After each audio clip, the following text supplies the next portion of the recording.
Selamat pagi sahabat-sahabat BPL TLW yang dikasihi Tuhan Yesus. Hari ini hari Rabu 4 Desember. Kita masih belajar tentang kasih Allah. Kemarin sudah dibahas ya tentang jenis-jenis kasih.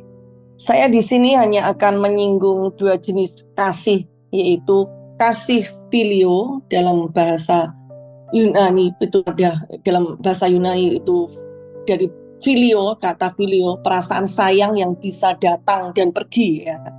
Secara perasaan, secara emosional atau sentimental begitu. Nah, di 1 Yohanes 4 ayat 8 dikatakan Allah adalah kasih, yaitu di sini kasih ini kasih agape, kasih yang bertindak, kasih yang tidak pernah tinggal diam, mau berkorban, mau memberi. Dan juga ada kasih, yaitu kasih tadi yang kasih filio dan kasih agape ini. Kasih agape ini kasih tanpa syarat, kasih yang berkorban. Dan saya akan menyinggung dua jenis kasih ini. Kasih tanpa syarat, artinya kita tidak perlu membayar atau mengganti dengan sesuatu apapun untuk Tuhan itu memberikan kasihnya. Nah, satu-satunya pribadi yang memiliki kasih seperti itu dari kasih yang dari dirinya sendiri adalah Tuhan Yesus Kristus ya. Nah, kita akan melihat nih, ingat nggak bahwa ketika peristiwa Petrus ditanya oleh Tuhan Yesus, nanti saudara-saudara bisa baca di Yohanes 21 ayat 15 sampai 17 ya. Di sini Tuhan Yesus menanyakan kepada Petrus, apakah engkau mengasihi aku? Itu percakapan pribadi Tuhan Yesus dengan Petrus setelah kebangkitannya. Ada sesuatu yang perlu diselesaikan antara Simon Petrus dengan Tuhan Yesus secara pribadi. Petrus ini tipe orang yang cepat berbicara tanpa berpikir sungguh-sungguh apa yang diucapkan. Ketika Petrus mengatakan, aku tidak akan menyangkal engkau. Nah, mungkin Petrus berpikir ia memiliki kasih agape untuk Tuhan, ya, bahwa dia bisa dia mengatakan seperti itu. Ternyata kita bisa melihat Petrus menyangkal 3 kali. Nah, kondisi seperti itu, Petrus menyangkal 3 kali, Tuhan Yesus tidak pernah membuang Petrus. Tuhan Yesus tetap mengasihi Petrus. Oleh karena itu Tuhan Yesus mau membereskan dengan membicarakan ke Petrus dengan bertanya 3 kali setelah kebangkitannya. Nah, apakah engkau mengasihi aku? Pertama kali Tuhan Yesus bertanya di ayat 15. Simon anak Yohanes, apakah engkau mengasihi aku lebih daripada mereka ini? Mengasihi aku, pertanyaan Tuhan Yesus ini memakai kata agape. Simon anak Petrus, apakah engkau agape aku lebih daripada mereka? Dan Petrus menyadari bahwa dia tidak dapat mengasihi Tuhan dengan kasih agape sebagaimana Petrus pernah mengatakan ke Tuhan Yesus sebelum Tuhan Yesus disalib. Karena itu kali ini Petrus menjawab Tuhan, benar Tuhan, engkau tahu bahwa aku mengasihi engkau. Nah, jawaban Petrus bahwa aku mengasihi engkau ini kasih filio. Benar Tuhan, engkau tahu bahwa aku filio engkau. Kemudian di ayat 16 Tuhan Yesus bertanya lagi kedua kali. Simon anak Yohanes, apakah engkau mengasihi aku? Apakah engkau agape aku? Dan Petrus menjawab dengan jawaban yang sama seperti sebelumnya. Benar Tuhan, engkau tahu bahwa aku filio engkau. Mengasihi engkau dengan kata filio ini. Nah, ketiga kalinya, namun ketiga pertanyaan Tuhan Yesus di ayat 17, Tuhan mengatakan, Simon anak Yohanes, apakah engkau mengasihi aku? Mengasihi di sini Tuhan tidak lagi mengatakan dengan kata agape seperti pertanyaan-pertanyaan sebelumnya. Tuhan memakai kata filio. Simon anak Yohanes, apakah engkau filio padaku? Kali ini seolah Tuhan Yesus itu seolah berkata seperti ini, Simon, baguslah kamu sadar bahwa kamu itu tidak memiliki kasih agape, tapi kamu merasa mengasihi aku dengan kasih filio. Kamu menyebut dirimu seorang sahabat. Di mana kamu Simon waktu aku disiksa disalib? Nah, seperti itu. Ya, karena Waktu disiksa di salib kan Petrus mengkhianati Yesus. Pertanyaan Tuhan Yesus ketiga kali membuat Petrus benar-benar sadar diri bahwa kasih filio pun dia tidak punya, karena dia menyangkal Yesus 3 kali. Saat Tuhan Yesus menderita dan mati di kayu salib, Petrus sedih, dan disitulah awal kehidupan Petrus itu diubahkan. Seperti halnya Petrus, tidak ada seorang pun memiliki kasih agape secara natural di dalam dirinya. Kasih agape ini adalah kasih yang sudah dianugerahkan Tuhan bagi kita setelah kita lahir baru.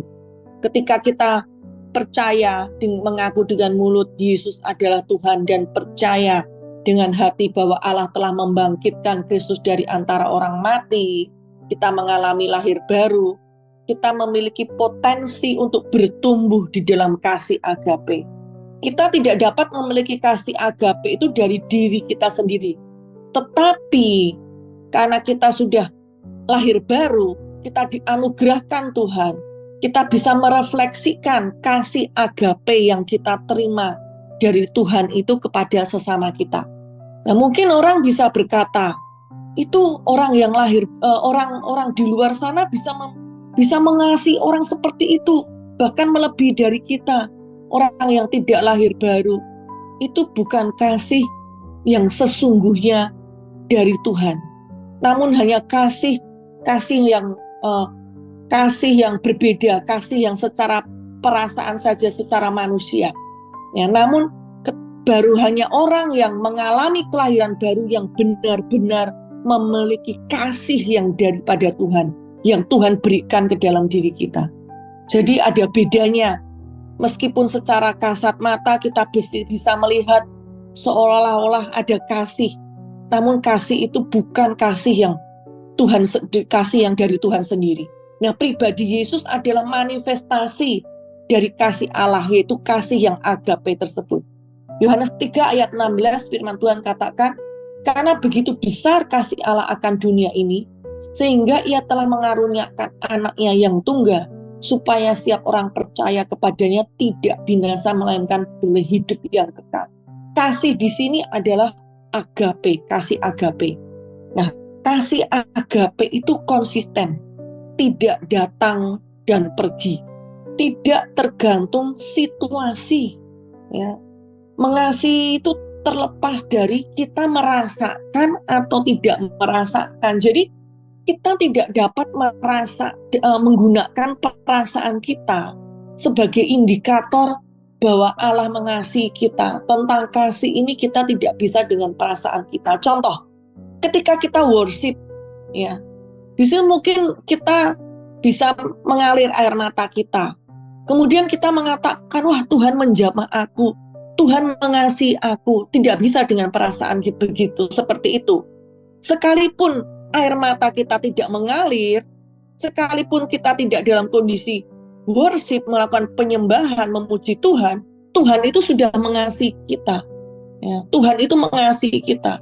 Jadi tidak hanya kita merasa, kita berkata Tuhan mengasihi kita itu ketika kita bernyanyi worship, kemudian kita menangis, kita merasakan hal sesuatu dengan perasaan, baru kita mengatakan Tuhan menjamah kita. Tidak seperti itu, ya. Kita tidak bisa menggunakan perasaan kita. Begitu pula ketika kita menerima berkat Tuhan, itu termanifestasi atau tidak di dalam hidup kita, tidak tergantung dari Tuhan, tapi tergantung dari kita. Karena Tuhan sudah memberkati kita, Tuhan mengasihi kita. Ini seperti halnya dengan Yohanes. Yohanes bisa bilang bahwa dia murid yang satu-satunya dikasihi Tuhan Yesus, sehingga dia bisa bersandar kepada ke Tuhan Yesus. Karena itu pewahyuan yang Yohanes terima berbeda dengan murid-muridnya. Nah, sebagaimana dengan kita semua, ya, itu dengan seberapa besar kita pewahyuan kita terhadap kasih Tuhan itu, ya. Jadi tergantung dari kita, bukan dari Tuhan yang memberikan kadar kasihnya kepada seseorang itu sekian persen karena dia sudah berbuat baik, atau kadar Tuhan kepada si B lebih besar sekian persen karena dia sudah rajin pelayanan. Tidak seperti itu. Di Efesus 1 ayat 3 firman Tuhan katakan, terpujilah Allah dan Bapa Tuhan kita Yesus Kristus, yang dalam Kristus telah mengaruniakan kepada kita segala berkat rohani di dalam surga. Ya, jadi berkat Tuhan sudah berikan. Di Roma 5 ayat 8 dikatakan juga bahwa Allah menunjukkan kasih-Nya kepada kita oleh karena Kristus telah mati untuk kita ketika kita masih berdosa. Ketika kita masih berdosa, itu Tuhan sudah mengasihi kita. Roma 5 ayat 5, pengharapan tidak mengecewakan karena kasih Allah telah dicurahkan di dalam hati kita oleh Roh Kudus yang telah dikaruniakan kepada kita. Jelas ya, bahwa di sini kasih Allah telah dicurahkan di dalam hati kita. Sudah terjadi, kasih itu sudah terjadi, sudah diberikan, Tuhan sudah melakukan. Jadi di sini bagi semua yang di BBL, di grup BBL ini yang sudah menerima pelajaran ini, ketika kita berdoa, kita tidak lagi meminta-minta untuk kasih Tuhan dicurahkan. Kita tidak lagi berdoa, Tuhan, belas kasihan-Mu Tuhan terhadap si A ini yang sedang sakit. Tidak berkata seperti itu. Artinya kalau kita masih berdoa seperti itu, kita tidak memahami dan kita tidak mempercayai bahwa Tuhan itu mengasihi kita dan kasih itu sudah dicurahkan. Ya. Jadi kita tidak lagi meminta-minta. Dan kita sudah memiliki kasih, kita tinggal memanifestasikan kasih yang sudah ada di dalam diri kita. Kita tidak akan merengek-rengek lagi. Nah, ya itulah yang sering kali kita lihat banyak orang percaya yang masih melakukan hal seperti itu. Jadi kita dapat mengalami kasih Allah dengan mengetahui kebenaran firman Tuhan. Kita tahu apa yang firman Tuhan katakan, bahwa Bapa itu mengasihi kita. Ya, kita melihat Bapa itu melihat Yesus, melihat Bapa, apa yang Yesus lakukan. Dan kita mempercayai apa yang dikatakan oleh firman Tuhan itu. Kita mempercayai sehingga kita bisa merespon dengan melakukan sesuai apa yang firman Tuhan katakan. Jika kita memahami hal ini, maka kita dapat bertindak dengan iman percaya untuk menerima dari Tuhan dan menerima apa yang Tuhan sudah sediakan. Kita tidak lagi terintimidasi oleh apapun tentang dosa, tidak terintimidasi sehingga kita ada respon iman di dalam kita untuk merespon dari firman apa yang Tuhan katakan. Itulah yang kita fokuskan. Jika kita tidak memahami ini, maka intimidasi itulah yang menguasai pikiran kita, sehingga menimbulkan kebimbangan di dalam hati kita. Apakah Tuhan mengasihi? Apakah Tuhan benar-benar memberikan itu kepadaku? Nah, fondasi kasih inilah yang harus kita pahami. Fondasi inilah yang penting di dalam kehidupan kita. Itu adalah buah roh yang Tuhan sudah berikan di dalam kita. Sampai di sini pelajaran 15 menit tentang kasih Allah. Tuhan Yesus memberkati.